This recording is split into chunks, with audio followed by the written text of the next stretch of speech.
Alors, on essaie maintenant de rentrer dans la phase levons la lanterne, voyons ce qui va arriver dans l'avenir. Dans le domaine de l'image, quels sont il faut se préparer à quoi? J'ai vu quelque part un journaliste qui a interviewé l'hologramme d'un. Il était dans son studio, assis sur son fauteuil, et on projetait l'hologramme de la personne qu'il interrogeait, et on voyait l'homme répondre, etc. Il essayait de lui toucher la jambe, mais ça ne marchait pas. Il y a des choses comme ça. Oui, Expliquez-nous ce qu'on va avoir. Effets comme ça, buzz à la télé américaine, on a vu ça effectivement pour des élections nationales, Oui, tout à fait. oui, ça c'est ou pour des annonces de produits aussi, hein, pour le type Apple et compagnie. Ouais, j'avais mis sur ce visuel, en fait, j'avais remis, je revenais dans le monde du broadcast, la 3D et ce vers quoi on allait, et en resituant ça un petit peu dans l'histoire, l'immersion, en fait, comme on a cherché à avoir de plus en plus d'immersion et d'avoir l'impression d'avoir des choses en face de nous. Donc, la télé, des noir choses et blanc, ou des gens. couleur, des choses ou des gens, hein, enfin mais des choses naturelles. Donc télé couleur, TV HD, la 3D, ce qui s'est passé au niveau du cinéma. L'avenir, c'est quoi? L'autostéroscopie, les hologrammes peut-être, si on arrive à un rendu un peu plus sympathique. Avant que les voitures ne se conduisent toutes seules, est-ce qu'on va avoir des casques avec une réalité augmentée, une vision 300? Elles se conduisent toutes seules déjà, hein, oui, je sais bien, mais enfin... ouais, dans la Silicon Valley, elles se conduisent toutes seules. Il y a 15 jours, moi, je suivais une Google Car qui scannait toute seule, qui conduisait parfaitement, mieux que moi. Hein, du coup, je me plaquais sur elle et elle sortait, mettait le clignotant impeccable. Comme alors, vous êtes sur Google Images Probablement. Oh enfin, je cherche. La recherche de la notoriété vous a poussé loin. Oui. Non, oui, alors revenons sur ces problèmes d'interaction, puisqu'on parlait de casques, EG, etc. Donc, et ça va rebondir sur les histoires d'interface homme-machine dont on a effleuré un petit peu, on en a parlé un petit peu auparavant. Ouais, donc l'interface homme-machine, on l'a vu, on la voit, les Kinect, etc. Enfin, tout ce qui va être interface tactile ou non, interface gestuelle. Donc beaucoup de choses qui apparaissent. On a surtout vu l'interface homme-machine jusqu'à maintenant comme quelque chose, on va dire, contrôle-commande. C'est-à-dire que l'humain pilote la machine. On essaye de le faire maintenant avec des EEG. Il y a des casques même assez bas coût, grand public qui apparaissent, Emotive, Neurosky. On joue à des jeux vidéo maintenant en pilotant avec le cerveau. Mais je crois que les enjeux sont au-delà de ça aujourd'hui, qu'il ne s'agit pas simplement de piloter la machine avec des signaux physiologiques ou de piloter de manière un peu plus naturelle la machine. Il s'agit aussi que la machine s'adapte à l'émotion, le ressenti utilisateur. Et donc, ce faisant, avec ces équipements, les EEG, les EMG, la réponse électrodermale, il y a des tas de techniques de mesure de signaux biologiques. On doit pouvoir ressentir on arrive déjà à le faire. Ce que vous êtes en train de nous expliquer, vous n'êtes pas neurologue, mais les émotions se traduisent par des signaux physiologiques qui sont détectables, mesurables qui sont constants. Oui, absolument. Enfin, qui sont variables. Qui sont variables en fonction de la nature des stimuli, de l'expérience, etc. Et donc là, tout l'objet aujourd'hui, c'est pas forcément de les utiliser pour piloter quelque chose, mais plutôt pour comprendre quel est le ressenti utilisateur et éventuellement produire des stimuli qui vont guider l'utilisateur vers quelque chose. Alors, ça peut être polémique aussi, il peut y avoir des problèmes éthiques derrière cela, parce qu'on parle de neuromarketing aujourd'hui, jusqu'où on contrôle le ressenti des personnes. Bon, ça, c'est une chose. Au-delà de ça, je pense que un truc qui est vraiment... Alors, on l'a fait aussi, nous, l'interaction virtuelle, EEG, quand est-ce qu'on est en train d'interagir avec un environnement virtuel, avec un environnement physique, ça, on le fait avec les casques aujourd'hui, on sait faire ça. On arrive à distinguer ça. On l'a fait dans notre laboratoire. La chose qui est intéressante, c'est peut-être se plonger sur l'intention artistique. Ça peut être l'intention artistique ou autre chose. Je veux transmettre un message, je vais utiliser de la technologie pour faire ça, et je veux que la technologie soit transparente vis-à-vis de ce message. Je vais reprendre le cas du cinéma, parce que je pense que c'est celui qu'on comprend le mieux. Prenons Jeunet, quand il fait Amélie Poulain, quand il fait Un long dimanche de fiançailles, il y a une couleur, il y a une intention artistique, il y a une patte, il y a quelque chose, il y a un style. Et quand on va mettre ça dans les tuyaux d'Internet, etc., qu'on aille au cinéma, qu'on regarder ce contenu en 3D, peut-être à notre domicile, il n'y a pas la version 3D de ces films-là, mais c'est pas le problème. Quand on va le regarder chez soi, sur DVD, comment la technologie n'altère pas le message, l'intention artistique. Ça, c'est quelque chose aujourd'hui sur lequel on doit clairement se pencher. Alors, c'est amusant parce que ça arrive maintenant avec la 4K, l'Ultra HD. On a ce problème-là. C'est-à-dire qu'on est arrivé à un niveau de rendu naturel tellement important. Ça gêne aujourd'hui les réalisateurs américains d'Hollywood parce que... Et même les spectateurs. Oui, parce qu'on se retrouve avec une image aplatie ou tellement naturelle, on est distrait. On regarde tout. Tout paraît surnaturel. Or, le directeur, quand il filme, il y a des choses qu'il veut attirer le regard sur certaines choses. Et ça, maintenant, ils sont en train de revenir en arrière au niveau d'Hollywood, comment adapter la technologie pour ne pas corrompre l'intention artistique. C'est un artiste photographe qui arrive à l'image hyper dynamique. Parce que quand on est encore sur de l'argentique, il modifie les temps d'exposition, etc. Et il donne une vision de la réalité qui est strictement conforme à la réalité, sauf qu'elle est composite, son image. L'intention artistique est là. Maintenant, vous êtes Est-ce qu'on est capable de restituer ça ? Et vous la restituez. Vous travaillez sur l'image hyperdynamique. L'image hyperdynamique, c'est un problème aujourd'hui, absolument. Les écrans standards ne savent pas restituer les images aérodynamiques. Il y a des écrans qui commencent à atteindre des dynamiques proches de ce qu'on peut rencontrer en termes de luminance, dynamique de luminance, proches de ce qu'on peut rencontrer dans la réalité. Et donc, on peut mieux rendre cette intention artistique. Alors, pour les écrans standards, comment faire ? Il y a des algorithmes pour faire ça, mais ce qui ne détruisent pas l'intention artistique, ça, c'est des choses qu'on peut étudier. Tous les moyens de mesure que vous nous avez dit être impliqués dans cette analyse du respect de l'intention artistique, des mesures physiologiques. Est-ce que ça n'induit pas qu'un jour, on aura des cabines dans lesquelles on rentrera, non pas pour se faire scanner pour un costard, mais pour se faire scanner en tant que patient d'un médecin qui sera à l'autre bout avec des mesures physiologiques? Je crois que la télémédecine, c'est déjà un peu le cas. Mais là, c'est une télémédecine de science-fiction. Il y a une cabine et il y a un désert médical autour, mais il y a un diagnostic de possible.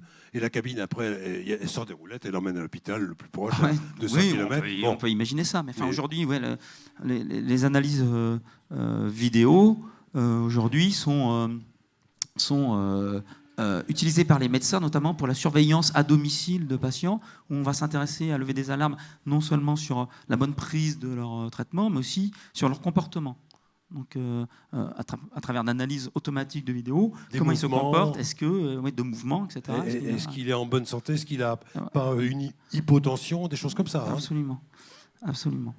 Non, c'est des choses qui sont clairement au cœur des problématiques. Alors, oui, peut-être pour revenir sur le sujet de la 3D quand même. Alors, c'est pas un sein, ça. Si. C'est un sein. C'est un sein vu sous plusieurs angles, plusieurs tranches.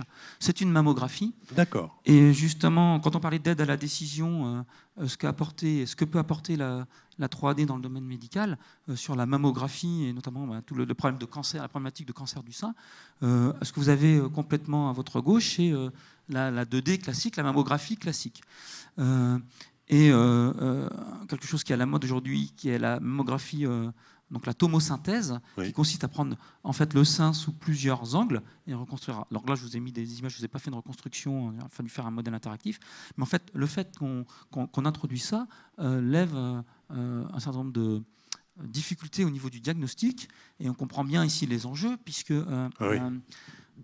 se faire diagnostiquer un cancer du sein ou non, alors qu'on en a un ou pas, derrière, il y a des choses assez lourdes qui sont engagées. Qui sont induites, donc, sur la mammographie classique, l'image de gauche, ce qu'il y a dans l'encadré jaune, là, c'est un cadre classique où en fait, on a un amas d'informations. Ça ressemble un petit peu à ce qu'a présenté Fabien tout à l'heure quand il présentait les réseaux sociaux. Oui. Quand on les regarde en 2D, on n'arrive pas bien à voir les structures, et dès qu'on les voit en 3D, les choses deviennent apparentes.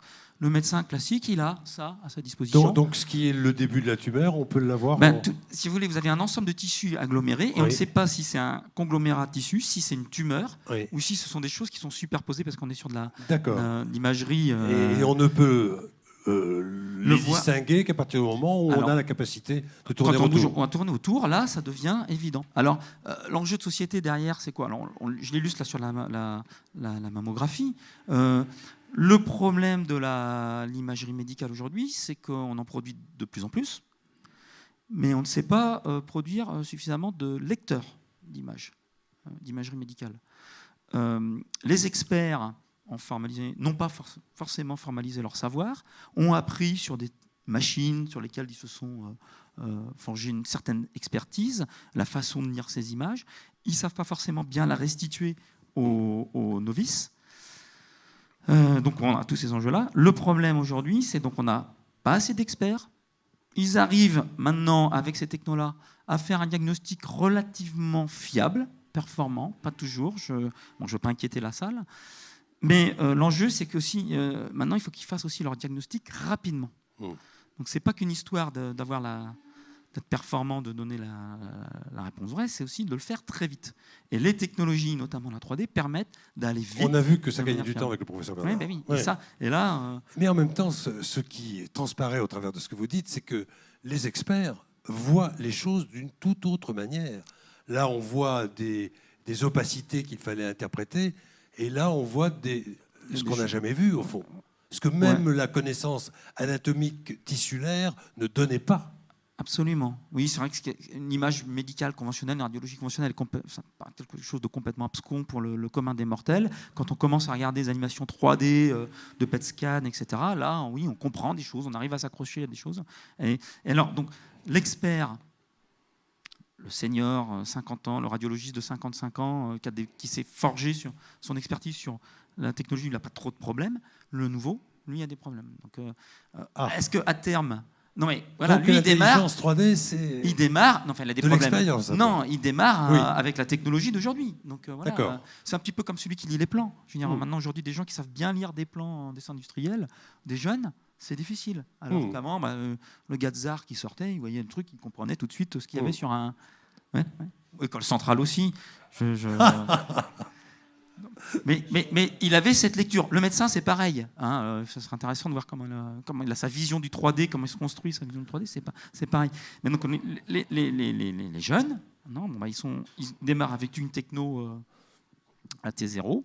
Ils s'en servent, ils apprennent plus vite. Bon, après, ils peuvent être performants plus vite. Alors, je sais que vous allez être un peu provocateur. Jusqu'où on peut aller ? Est-ce que le patient pourra faire son diagnostic bientôt ? Non, c'est pas ça. C'est avoir un équipement miniaturisé. Ouais. C'est un équipement miniaturisé.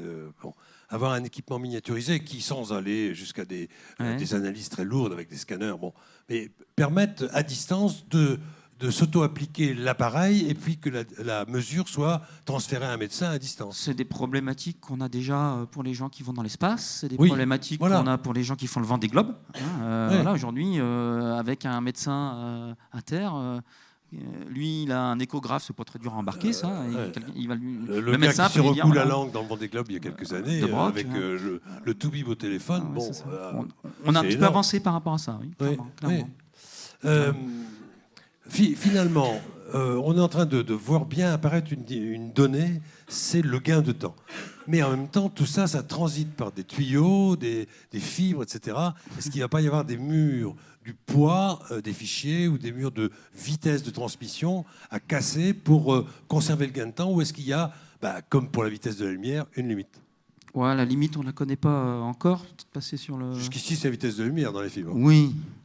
Oui, alors après, sur la 3D, c'est pas ça qui a challengé, ça n'a pas challengé énormément les aspects transmission, ce qui peut passer dans les tuyaux. Peut-être, Sandrine, rester là-dessus, parce que là, on voit en fait finalement, je reviens sur le broadcast, c'est le cas de la 3D, on a des problématiques à la production, on a des problématiques au codage pour faire passer dans les tuyaux, on a des problématiques de transmission, comment on va s'affranchir des erreurs de transmission, parce que ça peut être gênant aussi au niveau de la qualité d'expérience, et on a des problématiques au niveau de la visualisation. Donc c'est des choses qu'on arrive à traiter à peu près correctement aujourd'hui. On ne sait pas trop comment gérer les erreurs de transmission, quelles seraient les bonnes stratégies pour faire de la correction d'erreurs en cas de perte d'informations dans les tuyaux.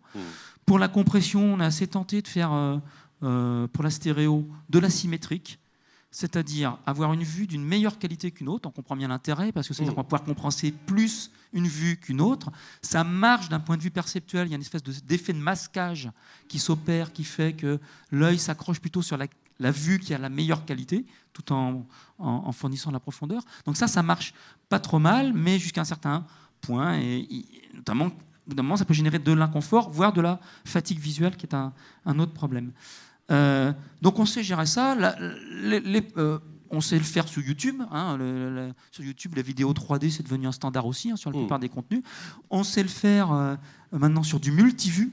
Aujourd'hui, on parle d'autostéréoscopie, on ne sait plus de deux vues qu'on veut transmettre, c'est N vues. Il faut toujours des lunettes spécialisées pour voir en relief ce qui est projeté par bien sûr. Il y a des écrans autostéréoscopiques aussi. Il y a des écrans stéréoscopiques qui permettent d'enlever les lunettes. Bien sûr. La Nintendo 3DS, c'est un exemple au grand public évident. Mais est-ce que ça va arriver sur des grands écrans? Ça existe déjà sur des grands écrans. Alors, ça pose des problèmes parce que ça pose des problèmes de distance de visualisation. Ça. On peut pas. Donc, ça, c'est contraint. Oui, parce qu'il y a un moment où il faut être à la convergence d'un certain nombre de choses. Oui, exactement. C'est une question de mise au point. Ouais, ou de faire en sorte que l'information arrive correctement sur les yeux. Donc il y a des contraintes de distance. Ça peut être très intéressant pour avoir un effet waouh pour la publicité, etc. Où on ne veut pas distribuer des lunettes, justement. On veut s'affranchir de ça. Pour revenir sur la problématique broadcast quand même et les limites, on a coutume de dire en compression vidéo, on parle de loi de Moore. La loi de Moore existe en électronique. Il y a la loi de Moore aussi. Pas demi. Non, de Moore. Pas Demi Moore. Non, je sais que c'est la mammographie qui vous a. Non, pas perturbé. Du tout. Non, c'est demi, gain de temps, compression. Donc là, ça existe aussi en compression vidéo. On parle de loi de Moore, c'est-à-dire qu'on dit en compression vidéo, on a coutume de dire que tous les 3 ans, on gagne un facteur 2 en débit à qualité équivalente. On revient encore sur notre problème de qualité. Donc il y a la même qualité, on gagne un facteur 2. On a tendance à encore, pour l'instant, à être. Cette loi de Moore se vérifie dans la compression vidéo. On n'a pas encore atteint l'asymptote. Je ne saurais pas vous dire quelle est la limite. Enfin, je voudrais dire quelque chose, la limite des tuyaux, quelque chose qui a vraiment changé au niveau du broadcast ou de la diffusion de contenu, c'est que tout à chacun est devenu finalement un producteur de contenu. Et on va revenir aussi sur l'intention artistique. C'est-à-dire qu'aujourd'hui, avec la technologie qui est à disposition dans la poche de tout le monde, un portable, le smartphone, etc., on est tous susceptibles de produire du contenu, de la vidéo, de l'image. On le voit, les médias s'en servent aussi pour récupérer des choses. Et donc la problématique, c'est plus un métier d'expert, c'est plus quelque chose d'asymétrique. On avait les producteurs de contenu qui diffusaient massivement vers le public. Maintenant, tout le monde. Et plus la qualité d'expérience sera grande pour le grand public, plus les choses vont se simplifier. Oui, mais aussi, et tout ira bien. En tant que producteur de contenu, comment on maîtrise, comment le grand public peut maîtriser la qualité de son contenu. Fabien Picarougne. Alors nous en sommes à la 3D par l'introduction d'une perception. On a évoqué d'autres perceptions, on a évoqué même des signaux physiologiques mesurables. Il y a encore énormément d'éléments à introduire. Est-ce qu'on va pouvoir le faire dans cette réalité virtuelle? Là, on passe un peu au-delà de la 3D. Oui, dans la perception, c'est rajouter des sens en fait qui sont perçus. Donc on a parlé tout à l'heure très légèrement du son. Le son, c'est aussi quelque chose qui est très important pour arriver à percevoir l'espace. Et en fait, c'est intéressant parce que IBM, tous les ans, publie ses prévisions pour les 5 prochaines années. Et justement, la prévision de cette année, c'est de dire que dans 5 ans, nos appareils dans nos poches sauront percevoir les 5 sens. À quoi ça sert? Ça ne sert pas à rendre... C'est beaucoup plus silencieux d'un coup. En fait, c'était un sablier qu'on avait installé, parce que 1h30 vient de se passer. Donc, l'idée, c'est pas forcément de rajouter davantage de sens pour que nous puissions percevoir davantage de choses. C'est rajouter des sens sur les appareils pour qu'ils nous perçoivent mieux. Et qui nous donnent des informations ou qu'ils prennent des informations sur nous. Exactement. Vous regardez maintenant vos smartphones qui sont capables de vous prédire ce que vous allez faire dans la demi-heure qui va suivre.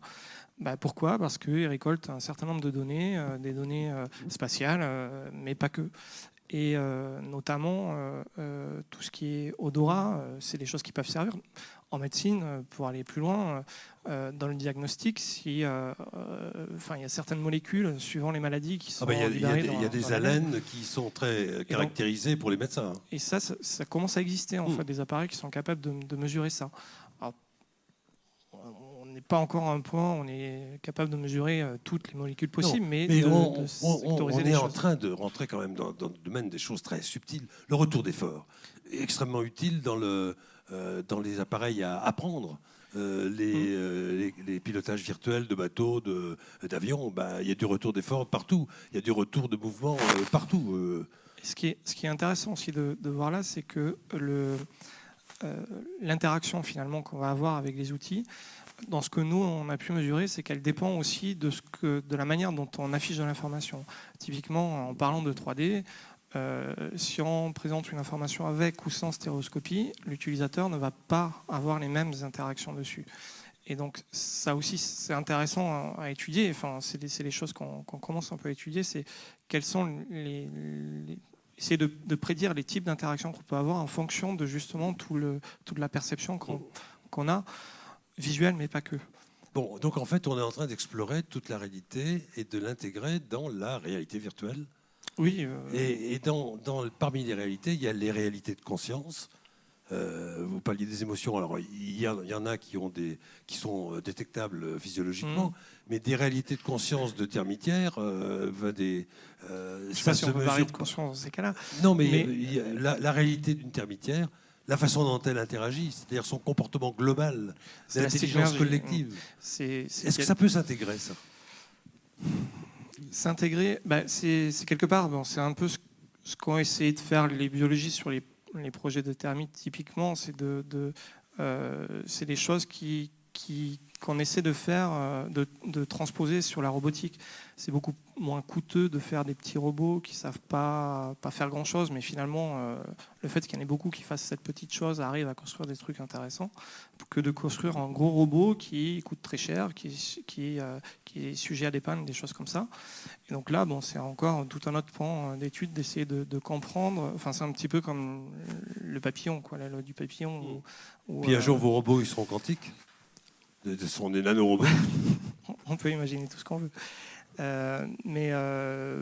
Oui, c'est sûr que dans l'interaction, enfin, quelque part derrière, c'est un peu l'interaction entre les individus au sens large, les machines, les humains, etc., est aussi une information, est aussi de la connaissance, et c'est quelque chose qu'on ne maîtrise pas à l'échelle d'une personne. Et là, oui, il y a beaucoup de... C'est ce qu'on appelle les systèmes complexes, en fait. Il y a beaucoup de recherches qui sont faites sur ces systèmes complexes pour... voilà, par exemple, vous avez un vol d'oiseaux, enfin, les déplacements des oiseaux, les nuages d'oiseaux. Les relais. En fait, c'est très difficile d'arriver à prédire ce qui va se passer après derrière, quel est le chemin qu'ils vont suivre, etc. Parce que c'est sujet à des petits éléments, c'est un petit peu la théorie du chaos, si vous voulez plus loin. Et donc, oui, toutes les recherches sur les systèmes complexes essaient d'analyser ces choses-là. Voilà, vous dire après, il y a une application qui est concrète là-dedans, c'est dans les cas de panique, pour essayer après de construire des... vous avez des endroits où vous avez beaucoup de foule, des stades, des choses comme ça. Et quand il y a un moment de panique, comment faire pour que, simplement en ayant construit des éléments quelque part, l'écoulement est plus naturel. Et typiquement, alors là, ça c'est quelque chose qui a été pas mal étudié, notamment avec les biologistes avec qui on a travaillé. Si, mais posez-le sur le menton, suivez le conseil. Donnez depuis le début, allez-y. Oui, donc avec les biologistes avec qui on a travaillé, qui ont aussi fait pas mal d'études justement sur ça, à partir des analyses de déplacement de thon, en fait, de poissons donc. Et les conclusions qu'ils en ont tirées, c'est que finalement, si on veut qu'il n'y ait pas de panique dans des foules comme ça, il faut mettre des piliers en face des sorties. C'est quelque chose qui est relativement contre-naturel. Qui éclate les flux. Ça fait plus qu'éclater. Cette difficulté qui est introduite fait que le comportement des gens devant cette difficulté se propage, etc. et fait que le mouvement est un peu plus organisé. Donc ces études-là de systèmes complexes permettent d'arriver pratiquement à des... C'est parce qu'on a réussi à mesurer des choses. Au fond, la réponse que j'entends, moi, globale derrière, c'est tout ce qui est mesurable un jour ou l'autre, on va l'utiliser quoi qu'il en soit. C'est un petit peu comme tout à l'heure, c'est un cercle vertueux. Oui, on va voir des choses, on va essayer de les simuler, voir si le comportement qu'on a induit Donc on va essayer de complètement simuler. Est-ce qu'on observe la même chose finalement avec les quelques petites règles de comportement, la même chose qu'on observe dans la réalité? Sinon, qu'est-ce qu'on va rajouter, etc. etc. C'est l'objet de ces études-là. Ouais. Parfait. Alain Bernard, on est sur votre terrain. Là, les systèmes complexes, c'est vraiment ce que vous étudiez, vous. Il y a quelque chose qui m'est apparu comme susceptible de vous intéresser, c'est le projet FuturICT, qui est financé par la Commission européenne, qui veut modéliser et prédire les événements par le biais d'une fouille de base et d'un simulateur sociologique. On est sur le complexe global. Alors c'est le chaos, souvent le chaos d'ailleurs. Je pense que, comme ça a été dit précédemment, je pense que là, on est au niveau de problématiques de modélisation, de prédiction. Et c'est vrai qu'on a beaucoup de mal à créer des modèles de représentation et de simulation de systèmes complexes parce qu'on crée à chaque fois beaucoup d'hypothèses. Et quand on parle par exemple d'éléments de panique, quand on crée un nouveau stade par exemple et qu'on se dit tiens si il y avait une bombe ou s'il y avait je sais pas quoi à l'intérieur du stade, il faudrait évacuer le stade, on essaie de le prédire. On a également des gens qui travaillent sur des maquettes comme celles qui ont été présentées tout à l'heure en disant voilà, est-ce que si j'implante le quartier comme ça, est-ce qu'il y aura une meilleure circulation de véhicules à telle date ou est-ce que les personnes seront mieux dans leur peau à tel ou tel niveau parce que les perceptions de bruit ou de lumière ou je ne sais quoi. Donc on essaie de créer des modèles de système et je crois que c'est un challenge permanent. Et aujourd'hui, la science, elle repousse les limites un petit peu plus tous les jours. On a des machines aussi qui sont de plus en plus puissantes. Et je crois que cette mise en scénario, on crée des scénarios, on simule ces scénarios, et puis on essaie après de se baser sur des éléments de connaissance que l'on a du passé. Et malheureusement, on apprend aussi d'événements qui ne sont pas toujours très, très positifs, je dirais, des catastrophes ou autre chose, mais ça n'empêche qu'on est toujours amené à essayer de comprendre la réalité qui nous entoure pour proposer des modèles de représentation des systèmes, pour essayer de prédire, voire de mettre des boîtes noires. On a actuellement dans l'équipe un projet qui est un projet de conception fonctionnelle de navires. L'idée, c'est de créer un modèle qui intègre différents modèles multiphysiques du comportement du navire, à la fois sur problème de flottabilité, mais aussi tout ce qui est production d'énergie, tout ce qui est propulsion, etc. Voilà, on crée quelque chose de fonctionnel et puis on espère que le navire, dans ses fonctions, va se comporter comme ça. Et on espère que cette boîte pourra peut-être aider un jour le capitaine d'un navire à prendre des bonnes décisions en disant je suis dans tel état de mer, voilà mon comportement ma destination, de navire. Etc. Comment je dois ou je peux modifier le comportement de mon navire en agissant sur telle ou telle consigne, parce que le système qui est là, c'est un système qui me prédit ce que devrait être le comportement de mon système complexe. Alors, on imagine bien que si un navire est un porte-container, un sous-marin nucléaire ou autre chose, on ne travaille pas sur des modèles très simples ou un paquebot de passagers ou autre. On a des modèles complexes. Et l'idée, quand même, à terme, c'est de pouvoir mettre des boîtes comme ça à bord des navires pour pouvoir voir comment ce modèle-là se comporte par rapport à la réalité. Donc, avec deux aspects. Le premier, c'est apprendre. Et puis le second, c'est avertir, informer. C'est-à-dire que si réellement on a des écarts au modèle, un peu comme on le fait avec des actionnaires intelligents depuis des années à une autre échelle, on compare le modèle d'actionneur à ce qui se passe réellement dans la vraie vie, on détecte comme ça, on prévoit finalement ou on prédit un certain nombre de défaillances, et ce qui évite d'aller après vers des catastrophes, parce que finalement le modèle peut très bien être faux à un moment donné parce qu'on a fait des hypothèses qui étaient fausses. Moi j'entends comme un écho à ce qui a été dit tout à l'heure par le professeur Le Calais sur la validation ou la fidélité à l'intention artistique. Il n'y a pas que l'intention artistique, il y a l'intention collective. Et elle n'est pas discernable. L'intention artistique, elle n'est pas si discernable que ça, y compris par l'artiste lui-même. L'intention collective est finalement le comportement des éléments naturels. Tout ça, tout ce qui est mesurable, et ça rentre dans cette boucle, on passe du réel au virtuel, et on en tire des enseignements, et on agit dessus, etc. Vous êtes en train de nous décrire un mouvement perpétuel ? Je ne sais pas si ça peut être un mouvement perpétuel, mais disons que ça nous donne pas mal de grains à moudre pour l'avenir, et je pense que c'est important pour tous. On essaie tous d'avoir un avenir, on va dire, qui soit le plus vertueux possible au niveau de la société. On est au service un petit peu de ces progrès, on espère les plus positifs possibles, et pour ça, il faut essayer de mieux comprendre encore l'univers qui nous entoure, mais aussi les systèmes concrets de toutes pièces, et finalement qui ont un impact sur l'environnement qui nous entoure aussi. On a l'impression, en vous entendant, qu'on est rentré peut-être dans un nouveau cycle de grandes découvertes, avec la 3D qui va aider à la représentation de concepts mathématiques, qui va permettre aux chercheurs d'aller plus vite. Tout ce cercle d'amélioration, comme le temps dans mon oreille tout à l'heure, Paul Mustière, ce cercle d'amélioration, on est rentré dans quelque chose qui est une nouvelle période de grande découverte. Professeur, c'est peut-être un peu lyrique ce que je dis, mais c'est bon l'intention artistique. Je pense qu'il faudrait peut-être interroger des philosophes aussi, parce que je pense que... Et vous êtes obligé de philosopher au stade où vous en êtes les uns et les autres. C'est possible. On a peut-être pour nous la chance de pouvoir se raccrocher à des théories mathématiques et des approches qui sont, qu'on souhaite être les plus rationnelles possibles, pour que nos conclusions s'appuient quand même sur des hypothèses et sur des approches qui soient tangibles.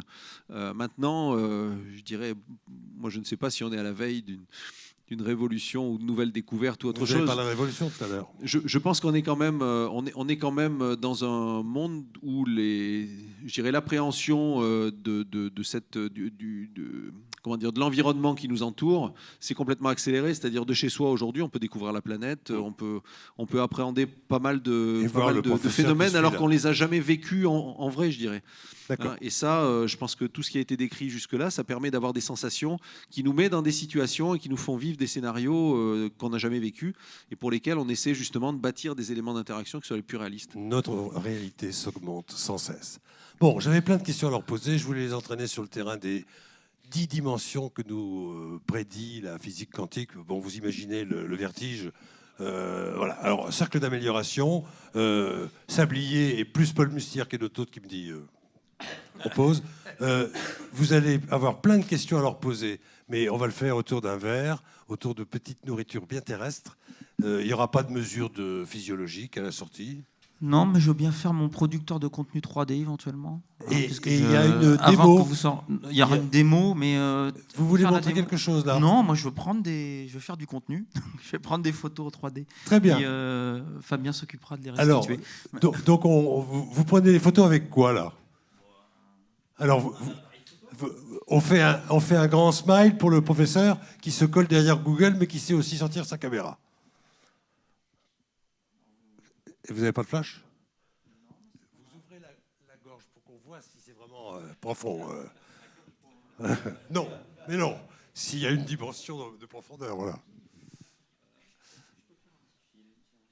Allez, on va faire un film de la sortie de cette salle. Applaudissez-les, ils nous ont entraînés loin. Merci.